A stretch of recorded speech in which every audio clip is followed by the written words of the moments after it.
আমরা যারা CapCut app দিয়ে ভিডিও এডিট করি, ভিডিওর শেষে একটা ওয়াটারমার্ক থেকে এখানে আমরা এইটা সিলেক্ট করে ডিলিট অপশানে দিয়ে আমরা ডিলিট করে ফেলি। এই লোগোটা চিরস্থায়ীভাবে ডিলিট করার জন্য, মানে আপনারা যতবারই ভিডিও সিলেক্ট করবেন এরকম কোনো লোগোই থাকবে না। এটার জন্য একটা সেটিং বন্ধ করতে হবে।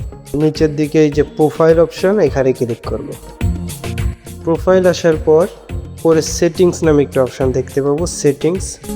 এই সেটিংসে ক্লিক করব, তারপর আমরা এই অপশানটা বন্ধ করে দেব। এই অপশানের উপর টাচ করব, তারপর নিচে এই যে এটা সিলেক্ট করলেই বন্ধ হয়ে যাবে। তো এবার আমরা একটা ভিডিও সিলেক্ট করে দেখি। এডিটে যাই, নিউ প্রজেক্টে যাই, আমরা ভিডিওটা সিলেক্ট করি। দেখুন বন্ধুরা, আমার এবার সিলেক্ট করার পর কোনো ওয়াটারমার্ক নাই। তো এইভাবে আপনারা খুব সহজে ওয়াটারমার্ক চিরস্থায়ীভাবে বন্ধ করতে পারেন। ভিডিও যদি ভালো লাগে লাইক করবেন, আর আমি ক্যাপকাটে প্রফেশনালভাবে ভিডিও এডিট করতে চান তারা ফলো করবেন। আমি ক্যাপকাটের প্রতিটা টুলসে কোনটার কোন কাজ ছোট ছোট করে ভিডিও দিব, যেন আপনারা খুব সহজে শিখতে পারেন। এই পর্যন্তই ভিডিও। ভালো থাকবেন, সুস্থ থাকবেন। আপনাদের সাথে আছে একে টেকনোলজি।